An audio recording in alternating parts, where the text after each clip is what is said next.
And good afternoon, Sword family. Welcome to a different edition of the Teahouse. I have in the past discussed films and TV series, but now we're going to be doing something a little different. We're going to be looking at a film, but through the lens of the hero's journey. Or, in this case, a warrior's journey. Tonight we'll be looking at the 1985 cult classic, The Last Dragon. Now, I'm going to go out on a limb here and say that most of my audience probably hasn't seen this movie. So, as I've already done several times in the past, once we're done here, even though I'm probably going to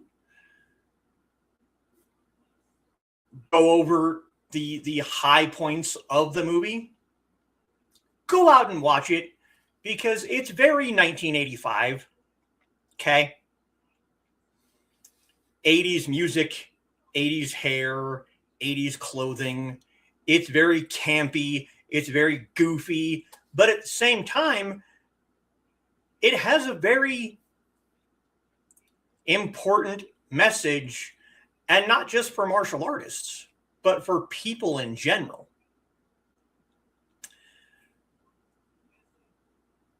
You know, I don't want to give too much away here before we even get into things.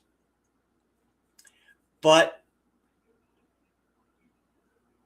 you're going to, for the people who know the basics of the hero's journey, and a lot of my core audience are authors, you know what the hero's journey is. Even if you've never heard it depicted that way, you know what the hero's journey is. This movie, and a lot of movies, to be completely honest, are wonderful examples of a hero's journey. But this one holds a interesting place in my life because despite the fact that this movie came out in 1985, I didn't discover it until the mid to late 90s. I was in high school when I first saw this movie, so over a decade after it had come out. And I was just kind of getting started in my own martial arts journey. And I obviously was very early in my life introduced to Bruce Lee. And the main character in this movie also idolizes Bruce Lee. And one of the other characters actually uses Bruce Lee to teach our main character a couple of people in this movie use Bruce Lee as a metaphor to teach the main character different lessons along the way of his journey. It's a very good movie, but it's definitely an 80s movie. So, don't go into it expecting Crouching Tiger or anything. That's not what this is. It's just not. But it is a good movie, and it is a good example of a hero's journey.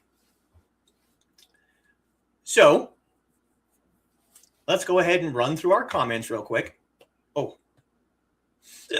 Excuse me. And then we will get started.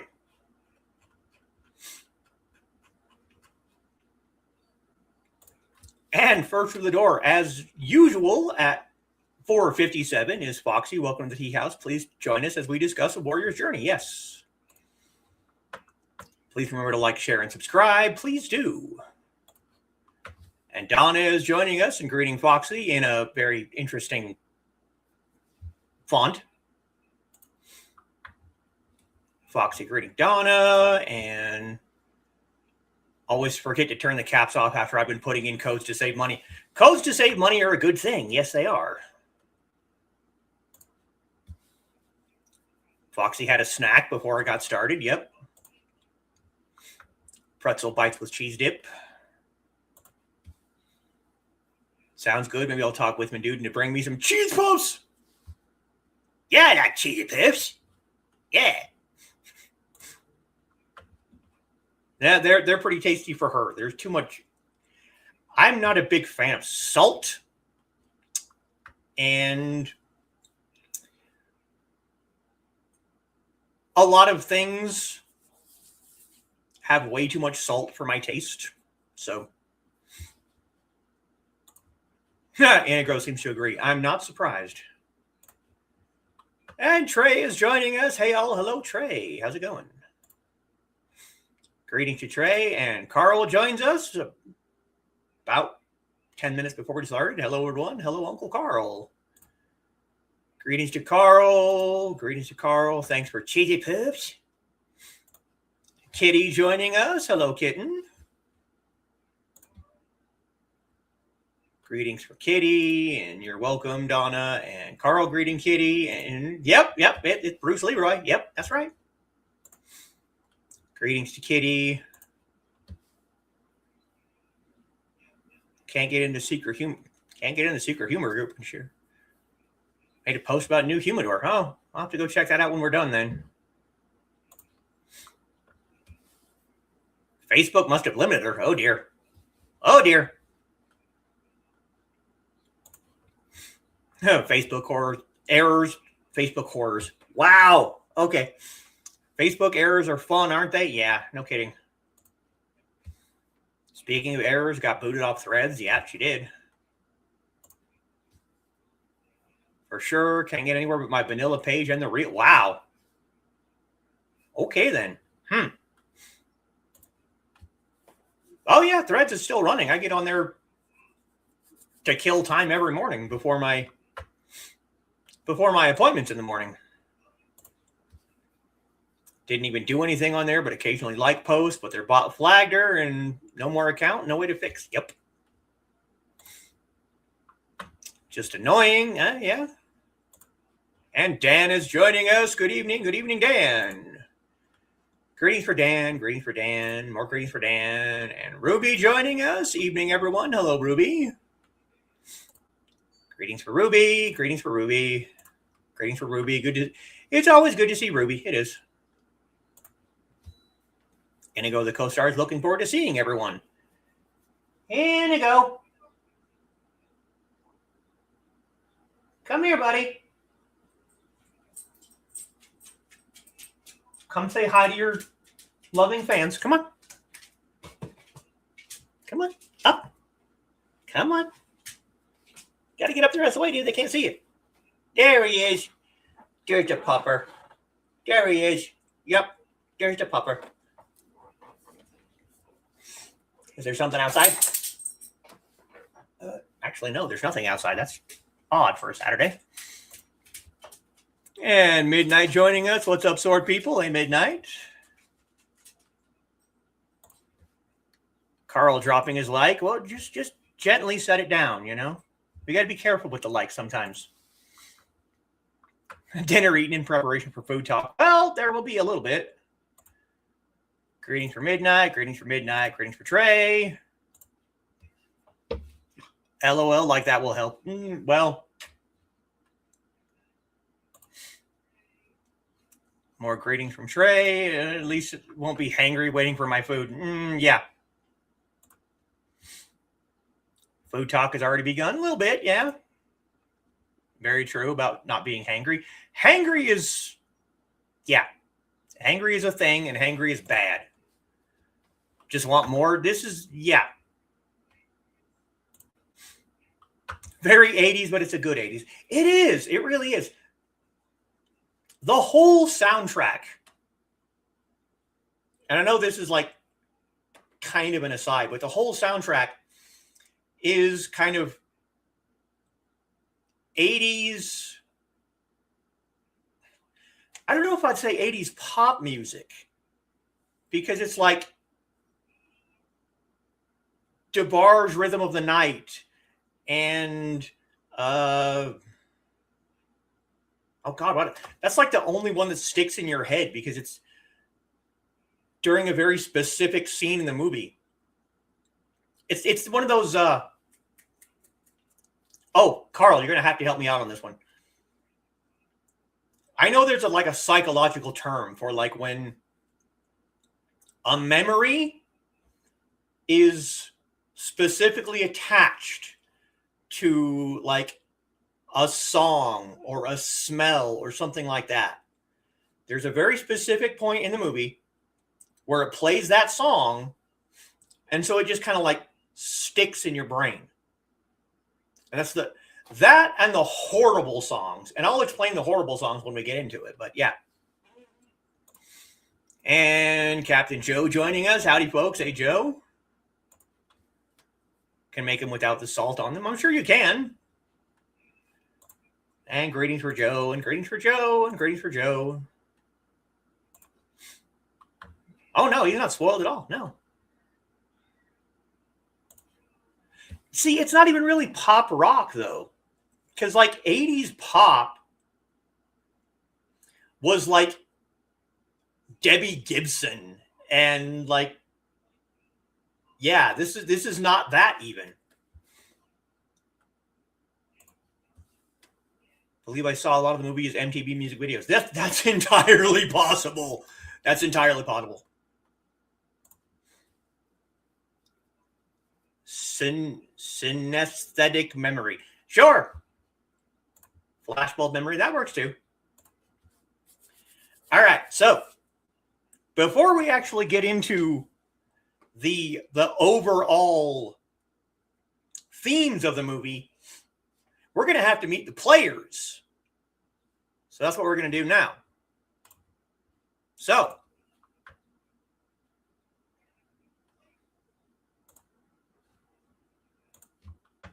first up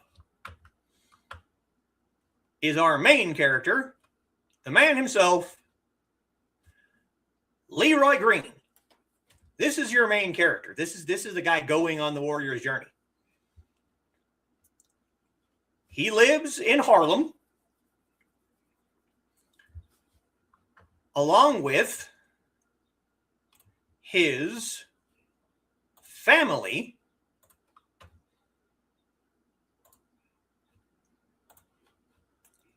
which consists of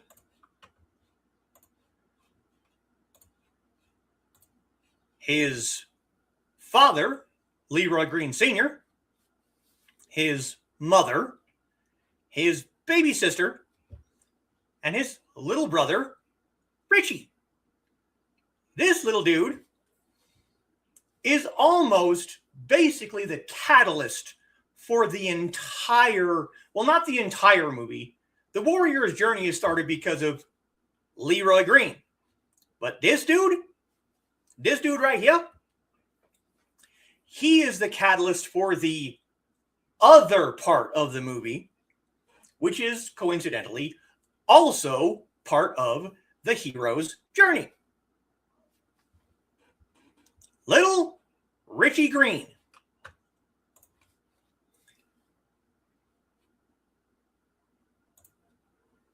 Now, Bruce Leroy, as he is known to the people around him, is very, very well known to the people in Harlem. I mean, let's go back to this picture. If you see a young black man walking around in Harlem wearing a kung fu uniform and a straw conical hat, he's going to be really, really, really obvious to the people around him. And he even has lore from the people in his neighborhood. He is known as Kitty said, Bruce Leroy.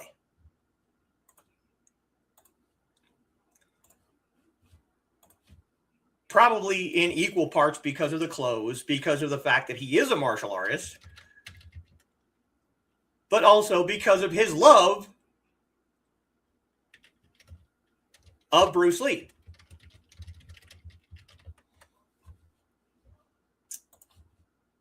So,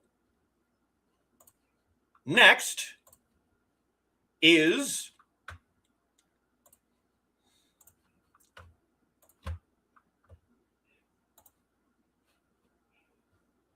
Laura Charles. Laura Charles becomes Leroy's love interest.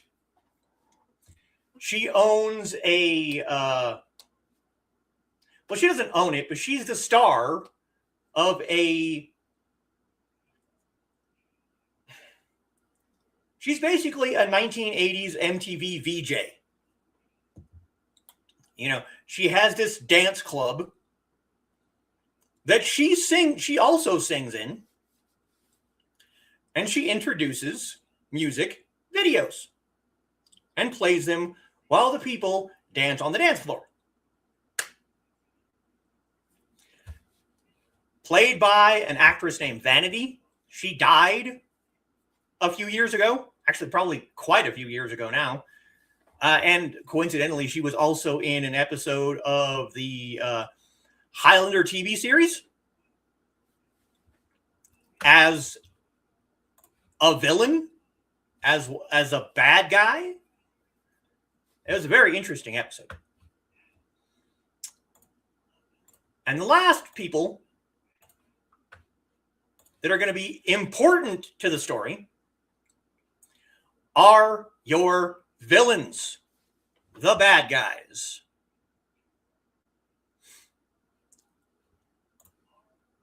So first, we have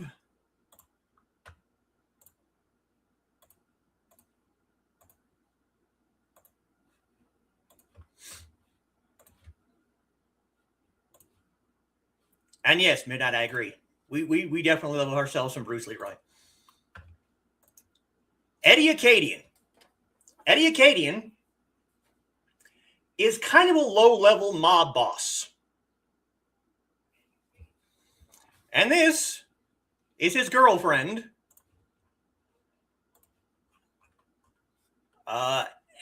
Angela. Yes, Angela.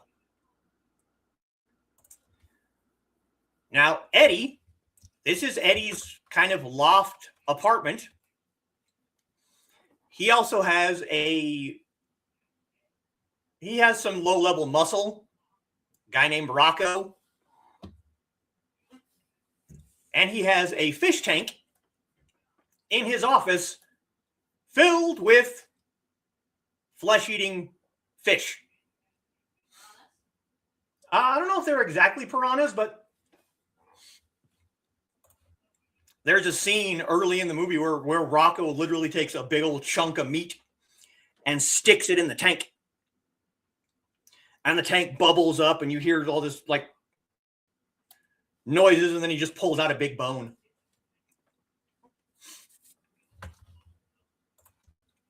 So that's Eddie. Now, Eddie wants Angela to be famous. Because if Angela's famous and he's Angela's boyfriend, he thinks that will also make him famous. Angela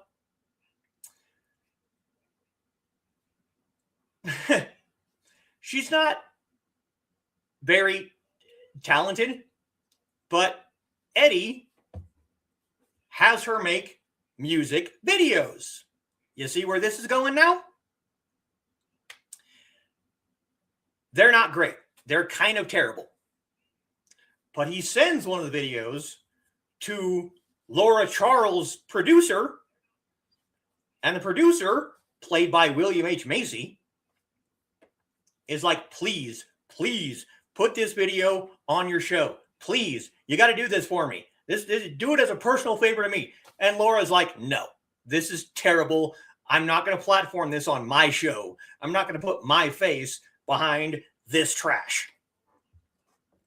Now, Eddie is threatening the producer to put the music video on the show, basically saying, do this or else. But Eddie is only one half of the villains of The Last Dragon. You also have the main villain that you can kind of sort of see in the thumbnail that I put up. And that is, and this is where you get really, really 80s. We have Sho'nuff, the Shogun of Harlem, and all of his little minions. He has several of them. There's Bruce Leroy. There he is. Yep, right there. Now, you get introduced to Sho'nuff pretty early in the movie. There is a theater showing Bruce Lee's Enter the Dragon.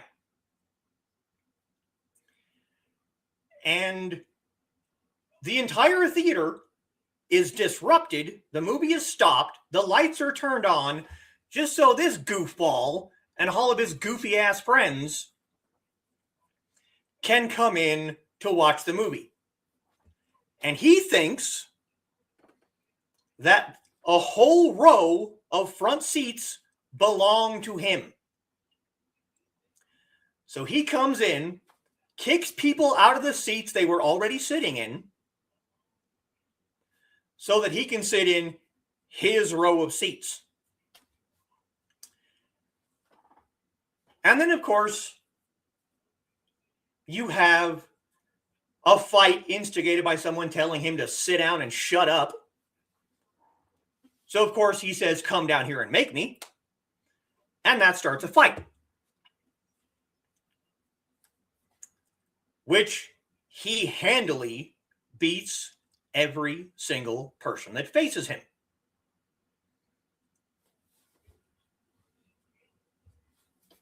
And a small child says, I know who can beat you. Sho'nuff sends one of his goons to find out this guy right here. This is Crunch. Now, I told you this is very 80s. This is Crunch. This is Beast. They have the most 80s. Oh God, what's the word? Not minions, but yeah, they have the most 80s minion names that you could ever come up with.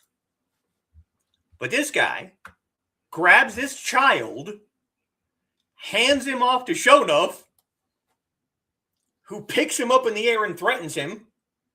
Who can beat me? And the kid goes, Bruce Leroy, that's who. And Leroy, sitting there in his seat, minding his own business, in his kung fu uniform, with his straw hat, eating popcorn with chopsticks. So, he's definitely well known in the neighborhood.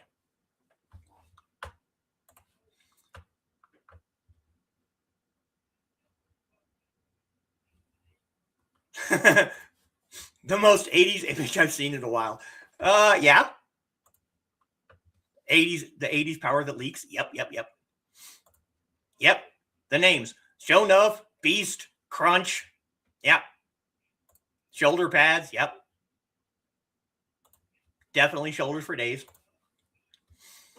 And this is when you find out that Bruce Leroy has lore in the neighborhood. Because Show Enough goes over there and threatens Leroy by throwing punches inches from his face. And saying things like he's sick and tired of hearing the quote-unquote bullshit Superman stories about the legendary Bruce Leroy catching bullets with his teeth.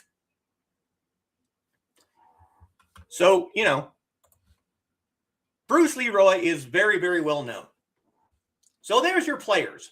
There's some other minor people, and they're very difficult to find pictures of because they're not as important to the story.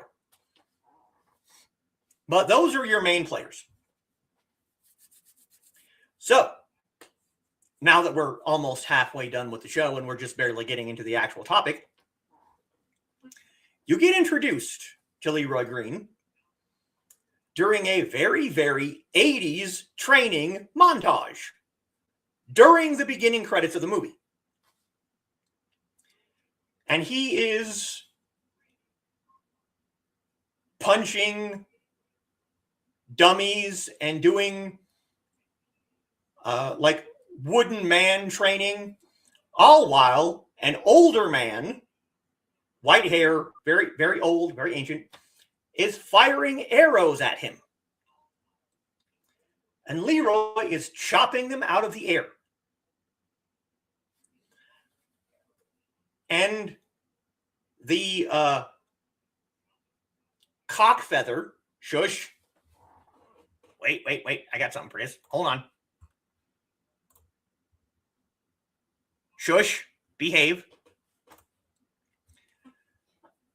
The arrows are being fired. There's one colored feather, and they're all the same. And then the teacher grabs an arrow that's different and fires it at Leroy, who catches it out of midair. The teacher then comes up to Leroy, who has a circular dragon patch on his chest. The teacher walks up and rips that patch off his shirt.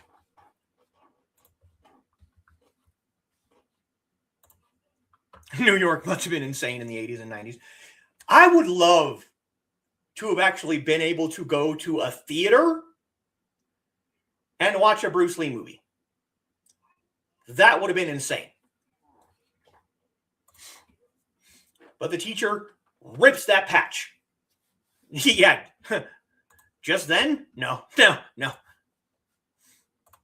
And Leroy immediately drops to the ground and prostrates himself. I'm sorry, master. I apologize. Whatever I did wrong, I'm sorry.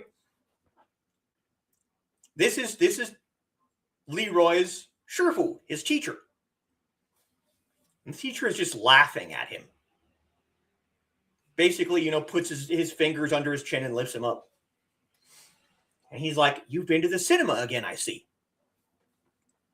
Full of students falling to their knees at the slightest hint of their master's displeasure. Yes, I had this entire movie memorized. Okay? Deal with it. All the martial arts movies were set there during that time. This is true. This is very true. A lot of them were, yeah. Now, the teacher goes on to explain that Bruce Lee has reached the final stage. The patch that he was wearing is one of like 10 or 12 patches. It's basically a belt system. You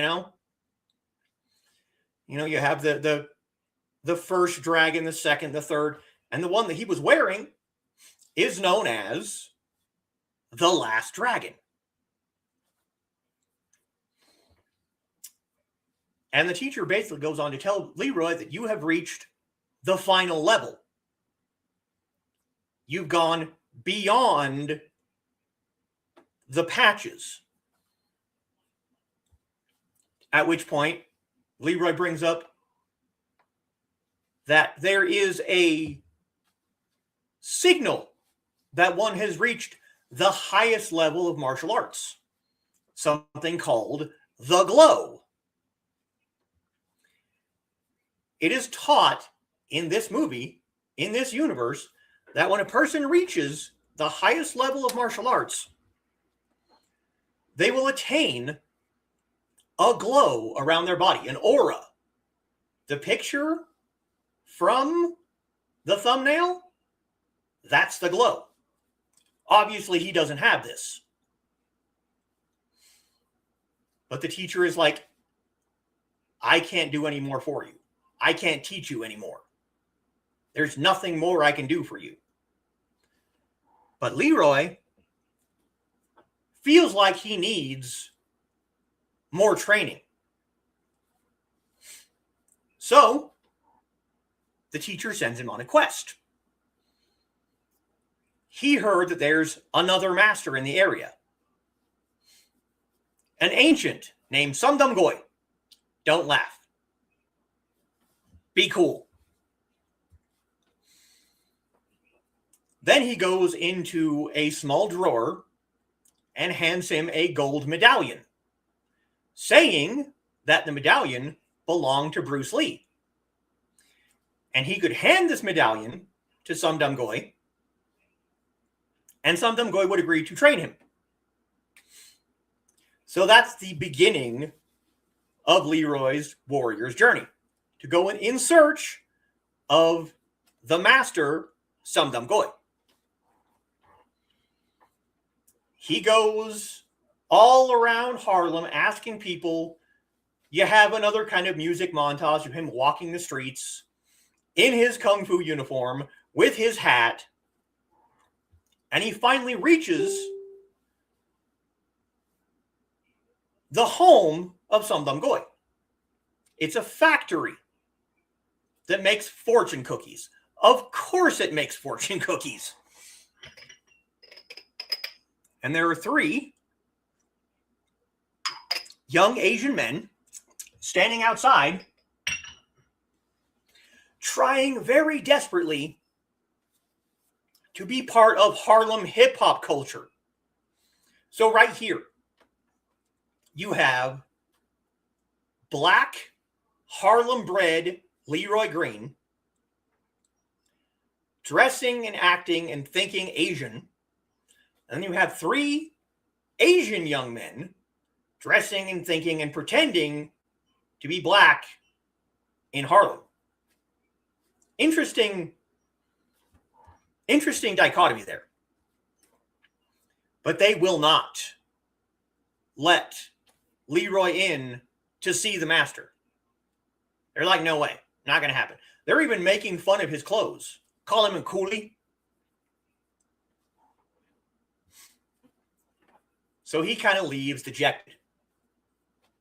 And he's walking at night in downtown Harlem while Laura is leaving from work. And he just happens to see her being kidnapped by Eddie and Rocco. And he goes and kicks the crap out of Eddie's goons and saves Laura. Unfortunately, in the process, losing his medallion. Because of course he does. Now, Leroy's little brother Richie is madly in love with Laura Charles. And if we go back to that picture,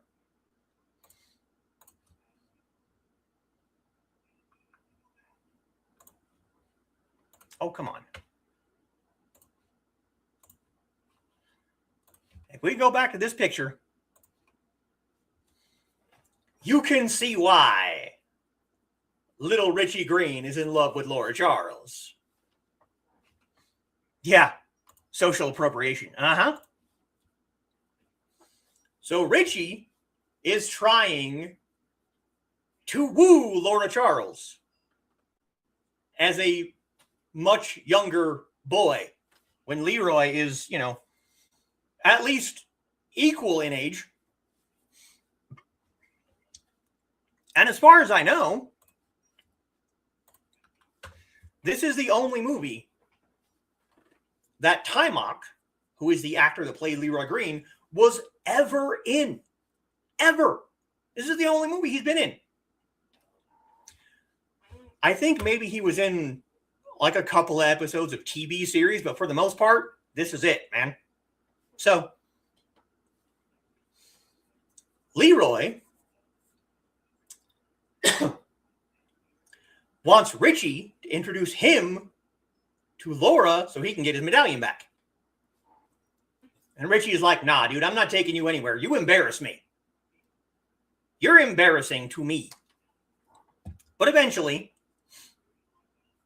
he convinces his little brother to take him to the studio where Laura's show called Seventh Heaven is being filmed.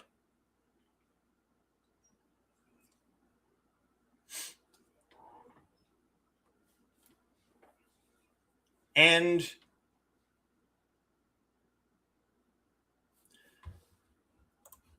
it's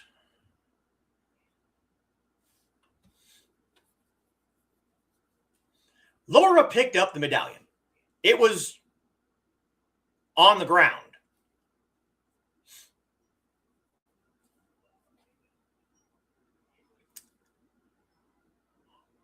When Leroy goes to the studio,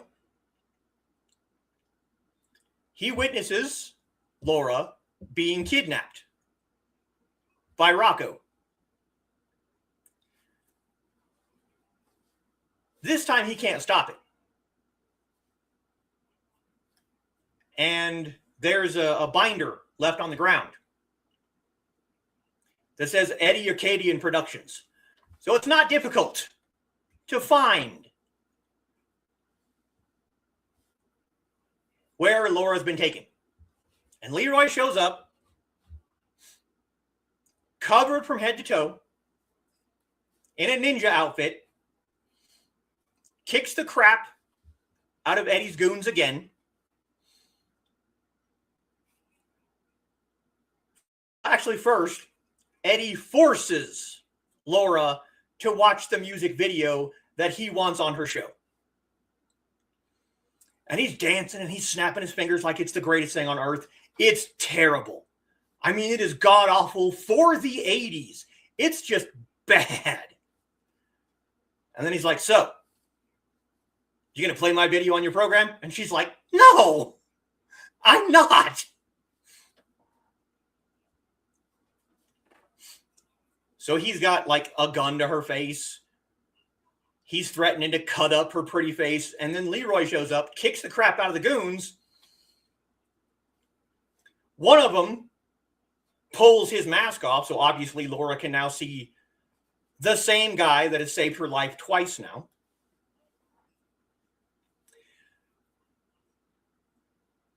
He gets them all. So it's just him and Eddie. He grabs Eddie by the head and stuffs his face for just a second in the fish tank. Like, freaks him right the hell out. And then him and Laura just walk off. Just leave. Just gone.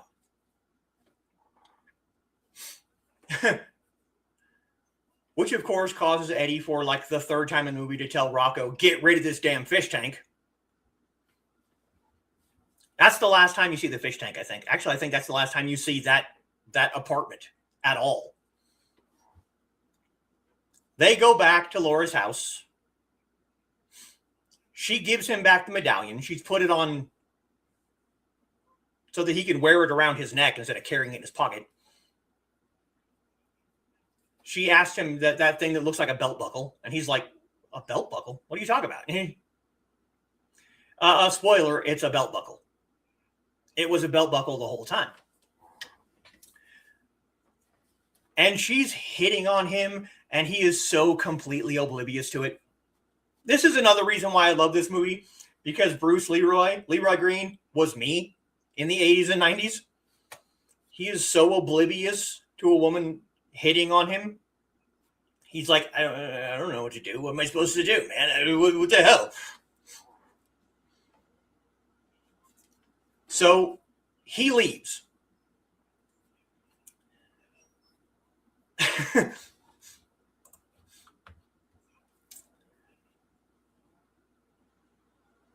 Now, Eddie is pissed.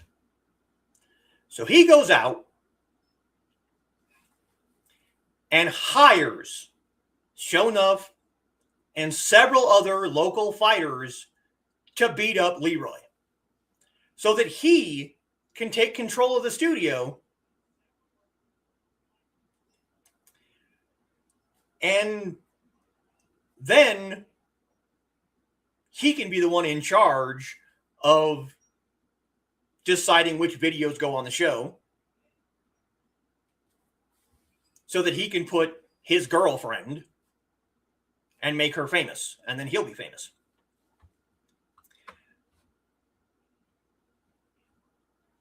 Leroy goes to his little brother asking for tips on how to handle female affection because his brother claims to be a ladies' man at 8, 9, 10 years old. He's a child. So you have this grown man asking his little brother how to woo women. It's some of the funniest scenes in the whole movie, man. At first he's like, no, I'm not going to help you. And then he's like, all right, fine. I will help you if you carry me the entire way on your back and rap. And it is so hilarious seeing this grown man carrying his little brother on his shoulder, who's also carrying a boombox, trying to rap. It's just, oh my God, it's hilarious.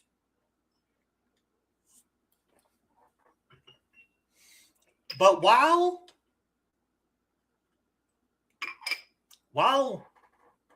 Laura was driving Leroy back to her apartment, Leroy's talking about the glow and the final level and Bruce Lee and everything. So she invites him to her studio after hours. And she shows him a music video that she made from Bruce Lee movies, attached to a song called The Glow. And she kisses him.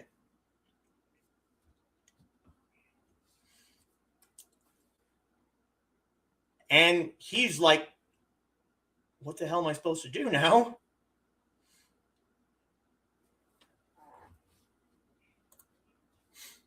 Sound familiar? I think I saw part of it. Yeah. Had it buried deep in my memory. Oh boy. Yep. She shows him a scene of Bruce kissing a woman from, oh God, I'm going to kick myself.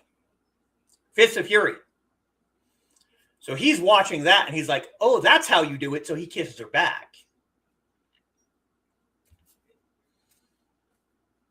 And they kind of make out for a short period of time. It's very cute. It's very, it's not like X-rated or anything. It's just kind of, it's very cute. Then she pulls away and she's like, well, what's that? And she's looking at the movie and he's like, oh, Chinese Connection. It's the scene where Bruce Lee pretends to be a telephone repairman to get into the Japanese studio where the villains are. And he's like, oh, that's Chinese Connection. Where, Bruce Lee pretends to be somebody else to get into, and then you see the light bulb go in his head. He's like, the villain's lair. Yes. He's like, I'll be right back. And he leaves. He goes off. He just leaves her sitting there. And he's like, I I got it. I know how I can do this. And he just leaves her. So she's sitting there like, no, hold on, wait a minute. That's not how this was supposed to go. Meanwhile, little brother has witnessed this entire thing. Little brother has witnessed his older brother making out with the woman of his dreams. So he's kind of pissed. So he storms off, doesn't get very far away. His friends are hanging out. He goes back. He's like, no, I'm not going to let this stand. I'm going to go back and get my woman. Which then ends up with little brother and Laura getting kidnapped yet again. Laura Charles is literally the damsel in distress of this movie. She's attacked twice. No, she's attacked 3 times, kidnapped twice. Then Richie gets kidnapped, the second time along with her. And Leroy shows up back at the fortune cookie factory, now dressed like, normally, holding a pizza. Because his father owns a pizza place. Daddy Green's Pizza. He owns a pizza parlor. So Leroy shows up dressed normally, carrying a pizza with bean sprouts, saying that it was ordered by some dumb goy. And the 3 young Chinese men are very skeptical. They're like, you sure that he ordered this pizza? And he's like, yeah, of course. He's trying to get into the building by pretending to be a pizza delivery man, just like Bruce Lee got into the Japanese karate dojo by pretending to be a phone repairman. He's learning. He had an idea, and he carried it out. But of course, the young men there recognize him immediately. And they're like, no one ever goes back to see the master. Nobody can see him. You can't see him. Nobody can see him. And he's like, oh, he'll see me. He'll see me because I have this. And he pulls out the medallion. And they're like, oh, wow, that's really cool. Hold on a second. And they're like, yeah, let me go talk to the master. And we'll get back to you. And they shove him out the door and close and lock the door. And they keep the gold medallion.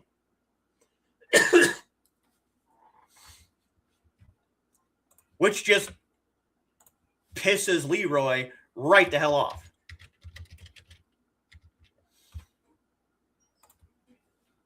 So he kicks the door down. It's just a wooden door. And they're like freaking out, and he's threatening them. I'm going to punch you in the face if you don't show me the master. Now, up until this point, he's the one who's referring to Some Dumb Goy as the master. They picked up on him saying that, but they never said it first. Leroy was always the one saying it first. So they're like, all right, cool, chill out, dude, cool, all right. No, wait, I have to back up just a second. They're trying to play craps, and they have a book teaching them how to play craps, and they have, dice. They're throwing dice. And they ask Leroy if he knows how to play when he's pretending to be a pizza delivery guy. And he's like, oh, yeah, craps, I know how to play this. And he draws a hopscotch on the ground and throws the dice into the hopscotch squares. My God, that was hard to say. So that scene was pretty damn funny. But, they take him into a back room, and it's a machine. Some dumb goy, some dumb guy. It's a machine that just prints fortune cookies off. And they show him to this room, and they're like, this is Some Dumb Goy. There was no master. There was nobody here. We couldn't show you this because then everyone would know that there was no actual person living here, and we were just screwing with people this entire time. Yes, I was tongue-tied for a moment. Yes. So now he's all despondent because the master that he was seeking wasn't real. So he goes back to his teacher, all sad, and he's like, "You lied to me. Why did you lie to me? Why did you do this?" And the teacher's like, "There's one place that you haven't looked yet, and that's where you're going to find the master." And he's like, well, what about this? And, he holds up the medallion, and the master's like, "You needed a charm. A real master would use this to hold up his pants. It was a belt buckle the entire time, but he needed something physical, tangible that he could hold in his hand that could help him along this journey." This was Bruce Lee's. This was something that was, important to him. But in actuality, it was a belt buckle that, that the teacher probably bought from a sweatshop, 20 years ago. So now he's all sad. He's all despondent. Again, still. Meanwhile, Shonuff and his thugs show up at the pizza parlor. Actually, no, I have to back up again, because Shonuff and his thugs, that picture that I showed was them showing up at Leroy's school where he's teaching his students. And he has one student that doesn't fight. He doesn't learn. He's also Asian. He doesn't like the stereotype of all Asians know how to fight. But he's also taking kung fu lessons from Leroy. But they show up at Leroy's school. They threaten his students. They threaten him. Nothing happens. Then the Asian student decides he's going to fight for his teacher. But because he can't fight, doesn't know how to fight, he can't do anything, he gets grabbed really, really quickly. And Shonuff and the thugs threaten to break his neck if Bruce Lee doesn't bow to Shonuff and proclaim him to be the master. Which, of course, he does because his student is being threatened. And he makes Leroy kiss his shoe. Which, of course, Leroy does. And then they laugh and they leave. That happened earlier in the movie. I forgot that part. That's kind of an important part. Now, they show up at the pizza parlor. They threaten his family. His little brother stands up to him, gets picked up and dumped in a dumpster full of old spaghetti and pizza. Leroy shows up, sees his family's business demolished. Things are broken.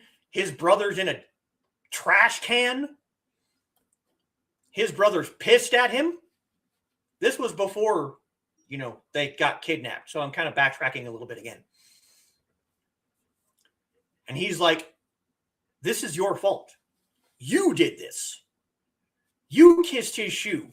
You told him that he was, your superior. You did this. This is your fault." So now he's really, really sad. He's like lost. He doesn't know what to do. And he has completely lost his way. So he goes back to his school and he's just angrily attacking all of the training equipment.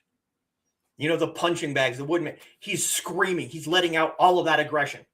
And Laura shows up. He doesn't have time for this shit right now. She's asking him to be her bodyguard because he has saved her life now twice. He's like, "Nah, I'm no bodyguard. What do you want me for? I'm a loser." And, she says he's a martial arts master. And he's like, "I'm no master." She's like, "Well, you look like a master to me." He doesn't want to hear it right now. He's like, leave me alone. I don't need to hear this crap right now. This is garbage. This is bullshit. I'm nobody. I'm nothing. Now, meanwhile, Angela leaves Eddie because he is so possessed with revenge that he doesn't care about anything else. She realizes that he never cared about her. It was all about making her famous so that he could be famous. So she leaves. She goes to the school. Obviously, Leroy's not there, but his one student is there. Angela tells the student not to go to Seventh Heaven. Don't go there because it's a trap. You cannot go. It's a trap set for Leroy. Don't go. So, Leroy shows up. The student tells him this. He's like, I have to go. I have to save my brother. I have to save Laura. I got to go. The student's like, you can't go. It's a trap. Don't go. He's like, no, I have to go. So the student's like, cool, I'll come with you. You can't fight, bro. You don't know how to fight. You can't fight. What good are you going to do? So Leroy opens up this cabinet, and there's just throwing stars and nunchucks and eskrima sticks, and he's picking up all these weapons. And the student's like, let me come with you. Let me come with you. He's like, all right, cool. Pick a weapon. So he's looking, and Leroy just kind of shoulder checks him into the thing and closes it and locks it. And he goes off. He goes off, and he's going to go and fight by himself.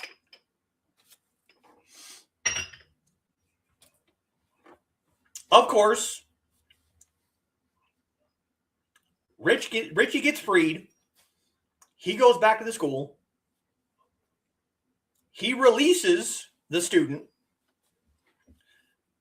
The student then calls all the other students from the class to go and help Leroy. So now you have this big battle scene. Once again, very 80s. Big, huge battle.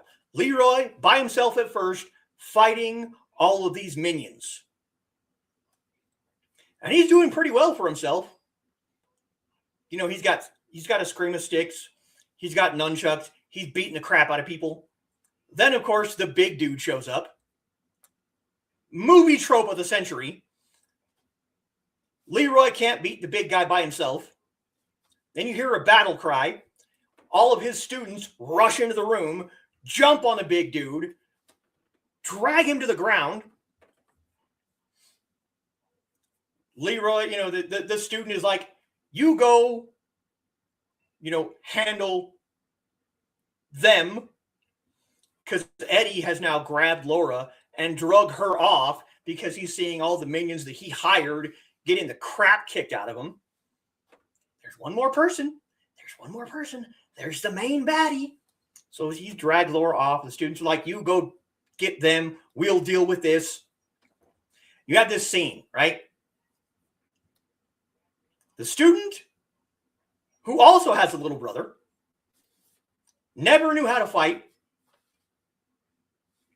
Then all of a sudden, he picks up a pair of nunchucks, and he's just a natural. He's like, wah! He just starts kicking the crap out of people because his little brother got threatened, and that unlocked it in him. So there's actually a mini hero's journey in that guy by himself. So Leroy goes off, and of course, you have Leroy versus Sho'nuff for the main battle.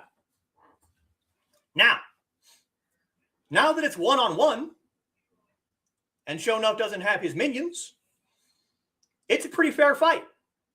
Leroy's actually holding his own. He's doing pretty well. But then, Sho'nuff, his hands start to glow red. He has the glow in his hands. and he starts beating the crap out of Leroy. And there's, it's kind of this like old foundry building, because of course it is, that they're fighting in. There's this big water tank. And he's just dunking Leroy's head in the water. Who's the master? Who's the master? Splash! Holds his head down. You better say I'm the master. Splash! And while he's dunking his head, you start seeing these flashbacks from the movie.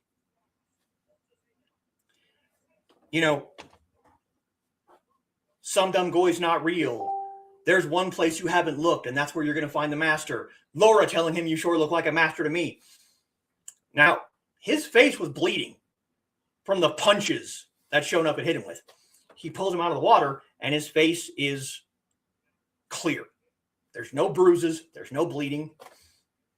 Who's the master? Me. So he reaches back to punch him again, and Leroy catches it. And at that moment, when he catches it, his entire body starts to glow. He got the glow. The master was him all along. There is one place that you have not yet looked, and it is there, only there, that you will find the master, inside yourself. And then Leroy, with his whole body glowing, kicks the ever-living crap out of Shown Up. Just beats his ass down. Defeats him once and for all. And then, of course, yeah, exactly. Very 80s. Yes, it is. And I love it. After Shown Up is on the ground, knocked unconscious, Eddie shows up. And Eddie shows up with a 9mm pistol. And he's like, a gun will put an end to all this kung fu crap. He points the gun at Leroy, and he pulls the trigger. Leroy falls on the ground.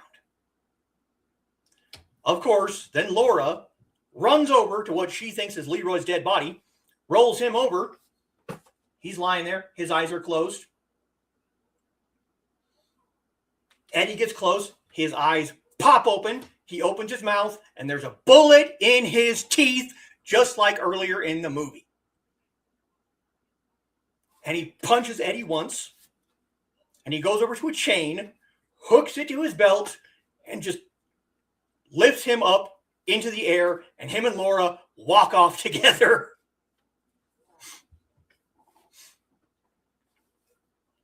And then, of course, there's the after scene of Laura having her regular show with all of her audience dancing. Leroy shows up with flowers. They kiss. Roll credits. Now,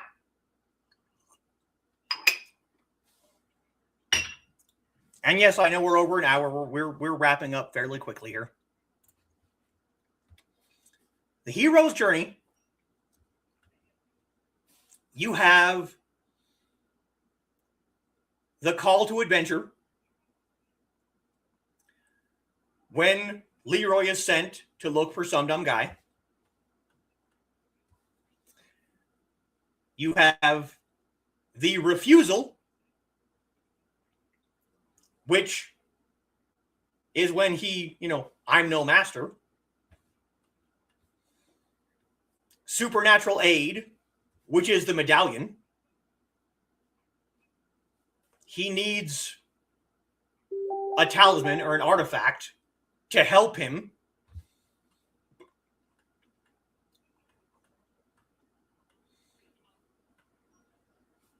You have the meeting with the goddess, the meeting of the love interest. That's Laura Charles.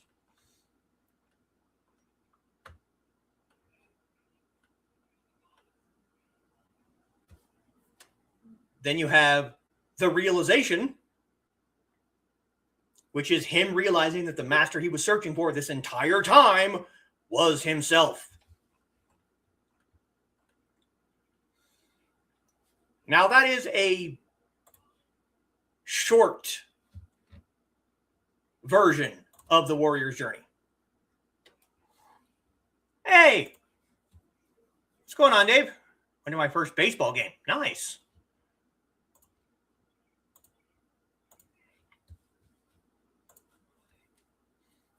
Very good lesson about the hero's journey. Good analogy. That's what exactly. That was a short, condensed version of the warrior's journey, the hero's journey. And he went through every single step of it. It might not have been in the exact order that you expect to see it in, but it was definitely there.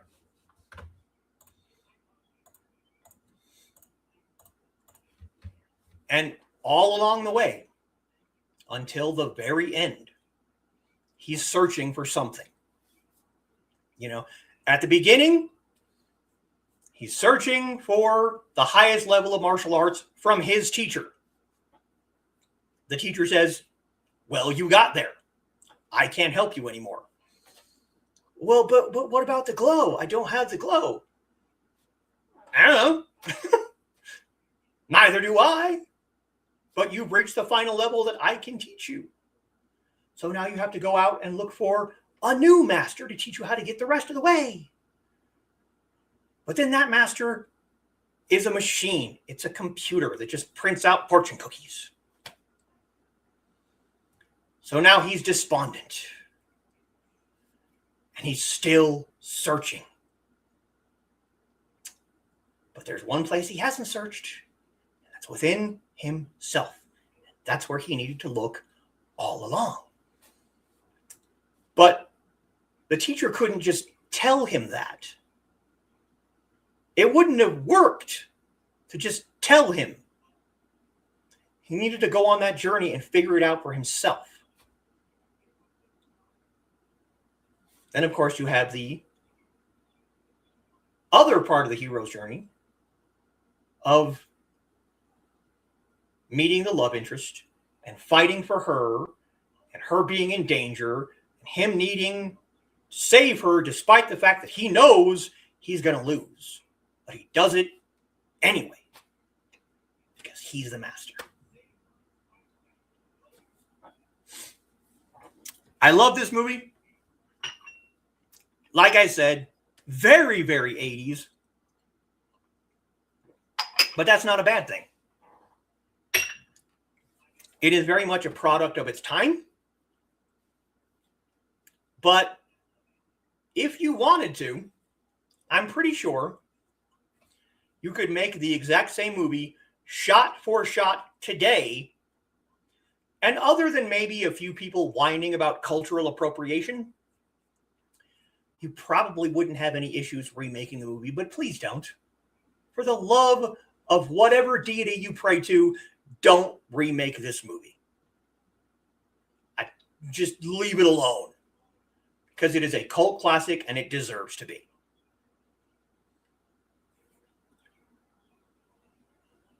So there you go. That's it. An analogy of the hero's journey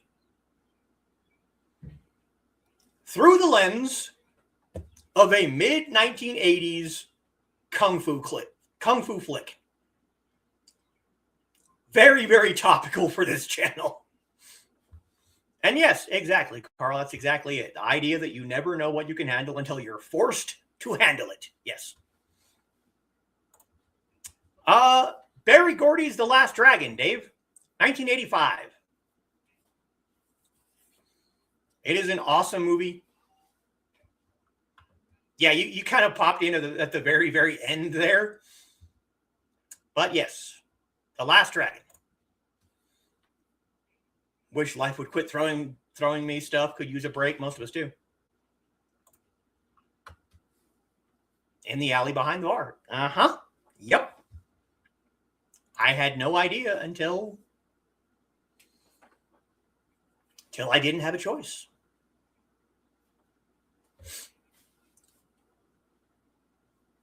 So there you go, folks. I will, of course, be back on Monday for my regular Nine Dragon stream. As always, might make an appearance, or at least an audio appearance, I do have some creative works that I'm working on right now, but one of them I'm still missing a piece for. And the other one, I don't know if I want to do something like that the very first time on camera. So, yeah. But I might make an appearance on Creators of Play over on the Indie Seed channel. And if not, I will be back right here next week for the next Teahouse.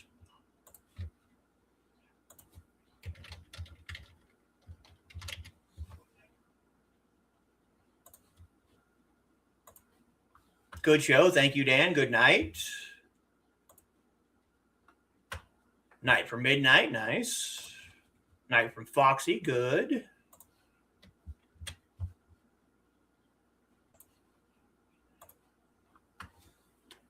Watching Fantastic Beasts and Where to Find Them with the Family. I don't think I've ever seen it. Night from Donna. Night from Kitty. Cheers. Thank you, Dave. Good night from Joe. I want to special shout out to my patrons. Rich Aspen Jr., Dan Hollifield, Carl Witzman, and Joe and Trelena Bachman. You guys allow me to do some things that I probably couldn't do otherwise, but I love my entire Sword family, including the people that are never in the chat, but still check this out later. And I will see you guys next time. 再见。